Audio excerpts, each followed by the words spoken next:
Welcome back to Crypto Comics, all my crypto knights. This is Youngblood, issue number 6 from June of 1994. And if you've been paying attention during Rob Liefeld Appreciation Month here on Crypto Comics, you would know that Youngblood had a year-long hiatus between issue 5 and issue 6. Rob filled those lonely months with issues of Team Youngblood, while he took a year-long sabbatical from making the regular Youngblood series. It all returned with this book, Youngblood number 6, in June of 1994. And I don't know what it is about this awesome image that pulled me in, no pun intended. The only thing I can chalk it up to is that Rob is a totally awesome penciler who draws the most dynamic comic book art in history. And there was something that just called to me as a kid when this book was on the shelf of my local comic shop, Bob's Comics. And I picked it up and my life changed forever because I instantly became a Liefeld fan. Big time, big time. And now I have a long box filled with Rob Liefeld comics. And we're going to just, get into it right now and you're going to see what I love. This is created, penciled, and the story is by Rob Liefeld. The script was by Eric Stevenson, who also acted as the editor. Of course, Danny Miki on the inks, and Kiko Takanashi did the colors. Around 2 a.m. this morning, I left Honduras. Loaded up on enough supplies to last me. Hopped on my bike and left. Of course, these nits were on my tail by 2:01, but what the hey. Feels good to be back in action. Yep, old soldiers don't die. They just get reassigned to desk jobs. Not this one. Anyone expecting Lieutenant Colonel Bravo to while away his days pushing pencils and pulling papers is out of it. This is one old man who will not be going quietly. This is Akira's bike? Similar. It's a theme with red motorbikes in comic books. This is also in, I think this is the same motorbike that's in the X-Men movie prequel. Do you remember when we did that one? It was all about Logan and a chick in British Columbia, and it's like, a story that takes place before the original X-Men movie. Anyways, that's what this bike reminds me of. Probably explains the royal treatment these yobs are giving me. If I'd gone along with the rules, played dumb like everyone else down here, I wouldn't be in this fix. Unfortunately, I've always had a little problem with rules. Always held firm that they only existed to be broken. Just like people who get in your way. Rules, people, governments, they're all obstacles where I'm concerned. And what makes life interesting is learning to get around them. The people chasing me, they like to think they're experts at getting around things. Me though, I've got it down to a science. I've gone over, under, around, and through guys like this so many times now that I've become the obstacle. And no matter how hard they try to convince themselves otherwise, I'm the one obstacle they can't beat. Yeah, he looks like Cable. So what? At least, I hope not. All I can do for now is wait. One of the few things I'm not good at. If I can just make it to the States, to Washington, everything should be okay. I just pray I can reach you in time, kiddo. And I hope you believe what I have to tell you when I do. Because if you don't, I don't even want to consider the alternative. What? It's Shaft, the leader of Youngblood. What's going to happen here? We'll find out. Diehard, personal log entry time, 10:58 p.m. Place in transit, currently over Hannibal, Missouri, en route to Nevada. Reports have been filtering in from intelligence sources regarding possible ground activity at the AEC nuclear testing site on Nellis Air Force Range. All available data indicates the activity may be linked to the cyborg terrorist organization known as Cybernet. Based on past encounters with Cybernet, specifically the recent hijacking of the Liberty II, a task force was organized to deal with the potential threat. That was in Team Youngblood issues 1 through 3. Myself, Dutch, Combat, Vogue. Not exactly a powerhouse force, considering the scope of the threat we're being sent to investigate. Regardless of any arguments to the contrary, the true nature of this mission is clear. Our demise would seem imminent. Oh, this waiting is killing me. Am I the only one here who is frightened?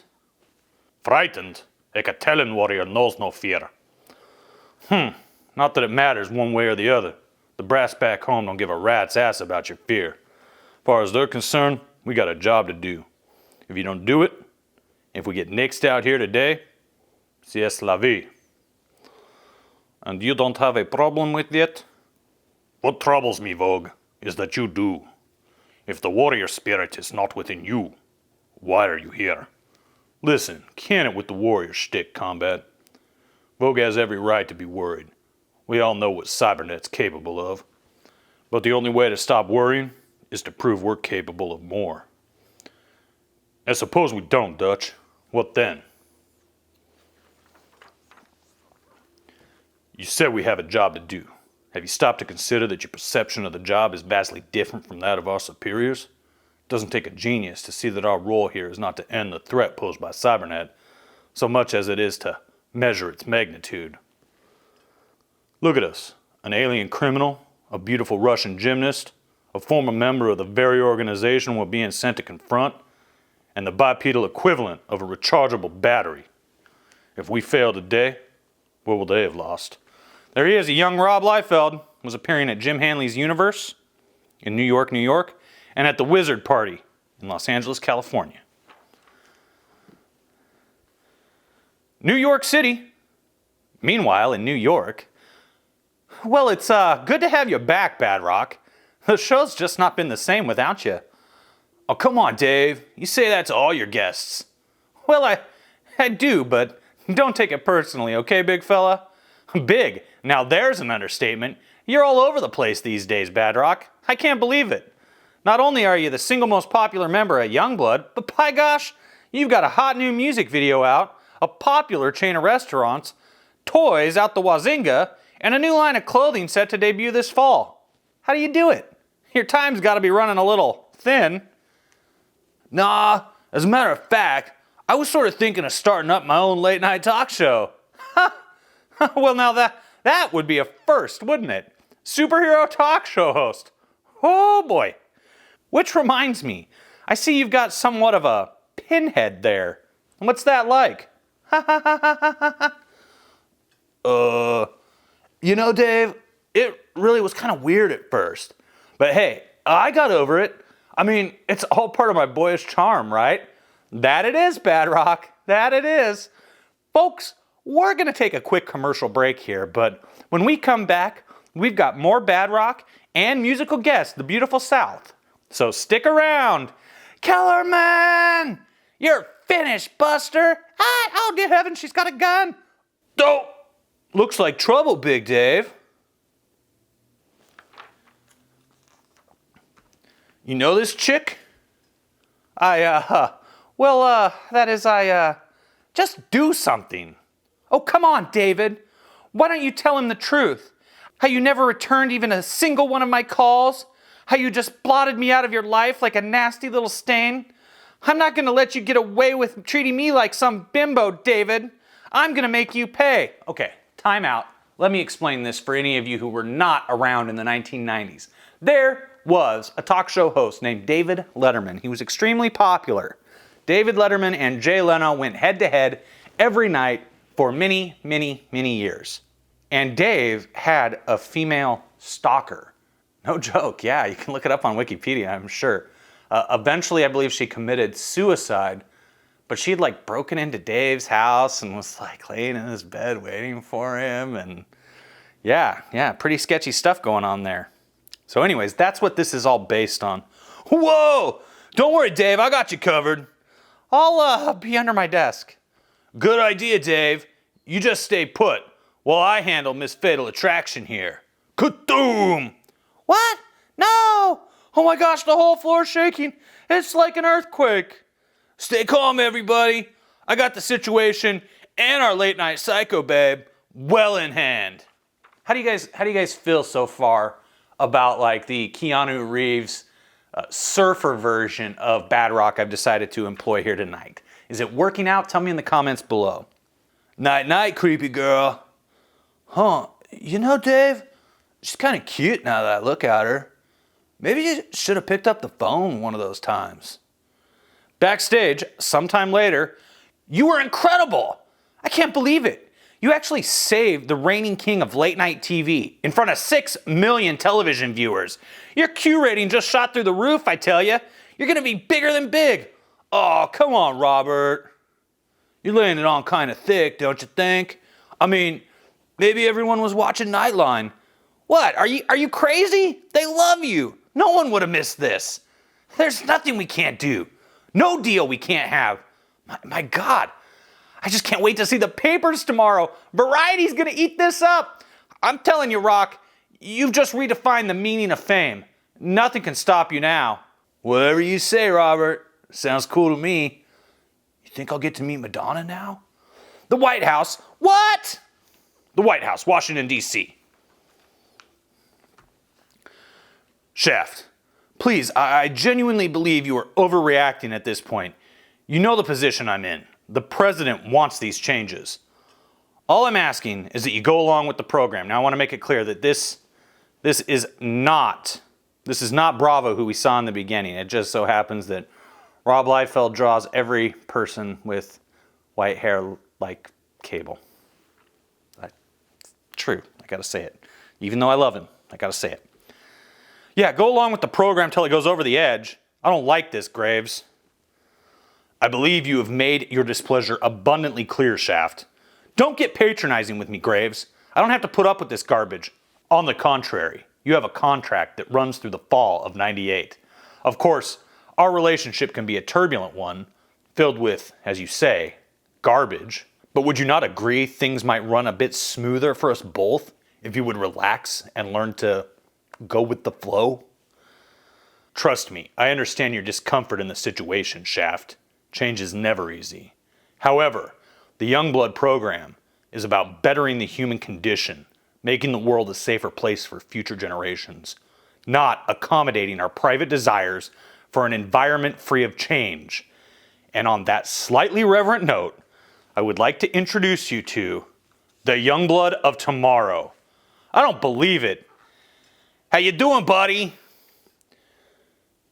From Melbourne, Australia, we have Knightsabre. G'day, mate. Followed by the somewhat notorious Bartholomew J. Troll. Pleased to meet you, kid. And our trio of newcomers is rounded out by the latest creation from our Diehard program. At your service. Wait a second. A second Diehard? Isn't that a little redundant? This new unit is much more versatile than the current model. The current model is a human being, Graves. This thing is nothing more than an unfilling machine with the real Diehard's memories and experiences downloaded into his intelligence circuitry. Yeah, but look at the bright side, pal. He's gonna be a great straight man for all our jokes. Listen, runt. I am not your kid. I am also not your buddy, and I am not your pal. I'm the leader of this team, and as such, I expect to be addressed with at least some degree of respect. And as for jokes, this is a government fighting force, troll, not a comedy troupe. Once you've got all that into your head, things will run a lot easier around here. Got it? He's kind of a dick, isn't he? Sure, I got it, but respect goes both ways, kid. I was just trying to lighten things up a tad. And if you want to play the straight man, that's fine with me. Graves, I don't think this is going to work. Hold on a moment, Shaft. There seems to be some manner of disturbance at the main gate. Some undesirables are attempting to stage a protest of some sort. I do not foresee it becoming a major problem. No rush. Just let me know if you think it'll require our attention. Waktoom! Dear Lord! Graves, are you okay? Yes, fine. I just did not expect any violence.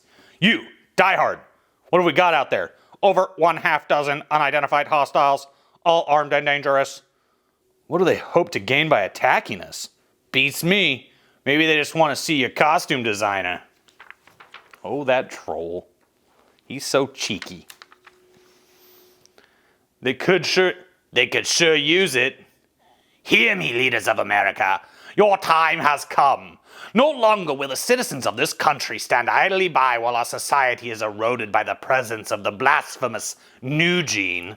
No more shall we blindly accept the will of an uncaring government protected and run by beings who can only loosely be described as human. Today begins the battle for the future of humanity. Sol swears the brotherhood of man. Interesting. If I'm not mistaken, these are the same fanatics Sentinel's team ran afoul of a while back. Not exactly heavy hitters. See the recently concluded Extreme Prejudice crossover for details. Okay, people. Observation time's over. It's time to see what you're made of. Excellent. Everything is progressing as I had hoped. How you doing? I'm Troll. While you, on the other hand... history! Gives him a thock. Looking good, Troll. You're not half bad for a little guy. And as for you, don't you think it's about time you crawled on out of the Middle Ages? This isn't Camelot, and you're not storming the castle. So welcome to reality, Buster. This is the White House, and your presence here is a federal offense. It's telling him, Shift. Now, if you don't mind... I think I'm getting a bit overdue on proving me worth as more than just a smart set of togs and a fancy name. In other words, mate, if you wanted to see what the old Mecca's made of, you came to the right bloody place. As a young boy growing up in Melbourne, Australia, Mick Randall had an uncanny knack for being in the wrong place at precisely the wrong time. Regardless of its size or shape or color or scent, if trouble was lurking anywhere near, Mick found it. It wasn't until he was older, almost 18 years of age, that he discovered that, apart from being a magnet for adversity, he possessed a talent unique unto himself. He could absorb aggression. And not only could he absorb it, he could release it as well, in the form of concentrated bursts of energy. Suddenly, whatever trouble he happened to find himself in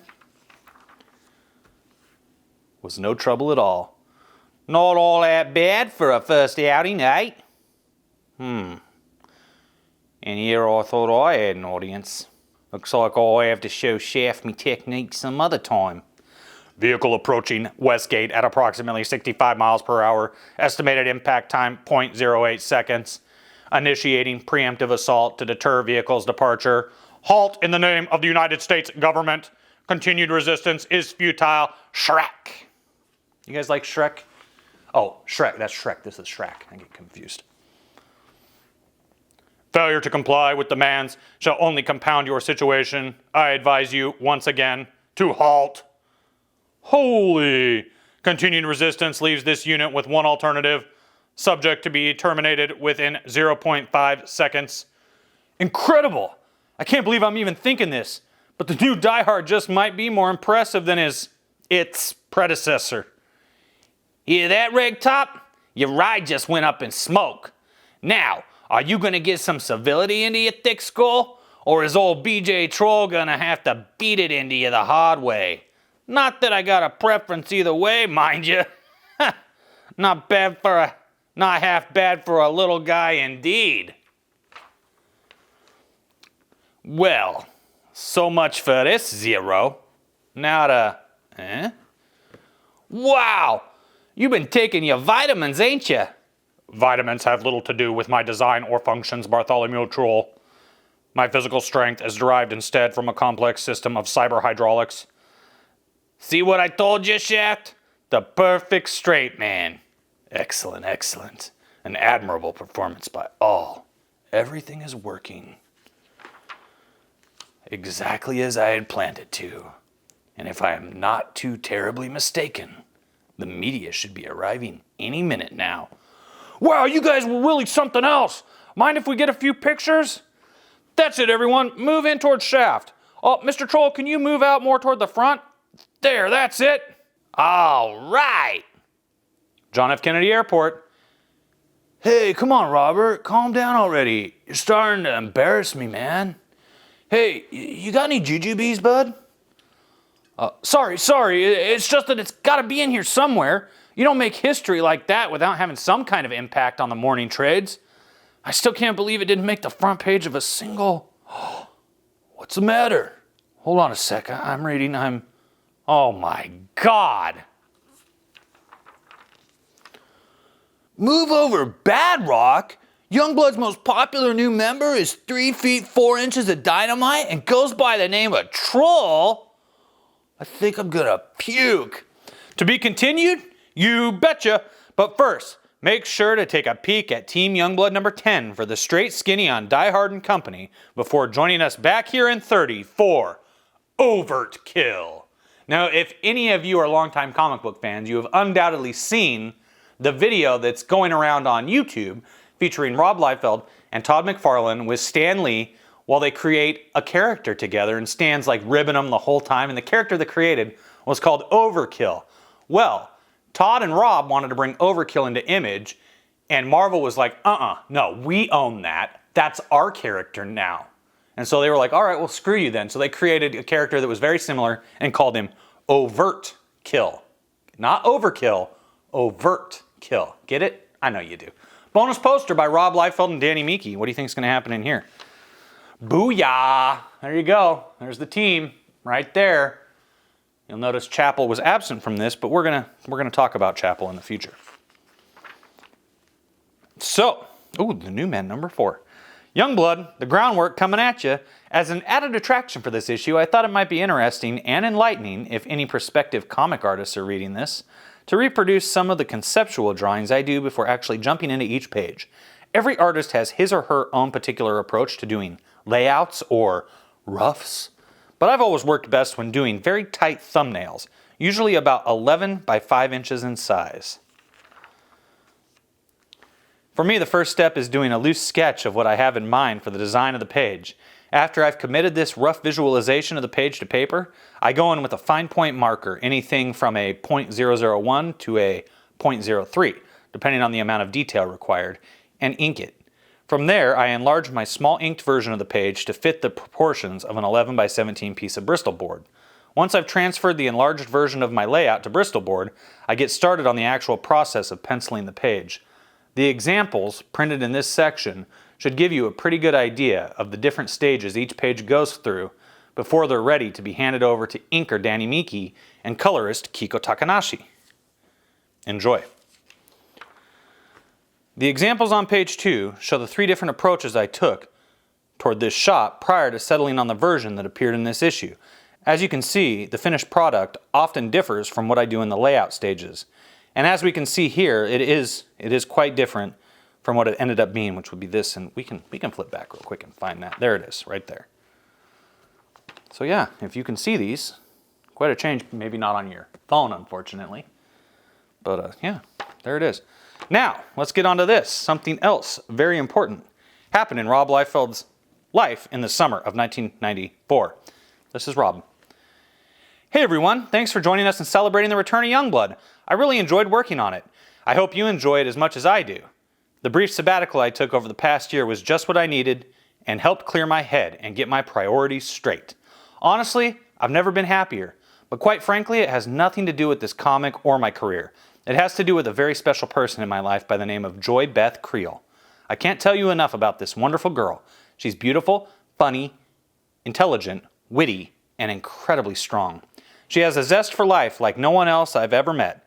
From the moment I met her 8 years ago, I was smitten with an incredible affection for her that has continued to grow and evolve throughout the years. Quite frankly, I have never loved anyone the way I love Joy. Neither have I felt love like the love she gives to me. Joy was and continues to be the girl of my dreams. She's the true love that I waited my entire life to find.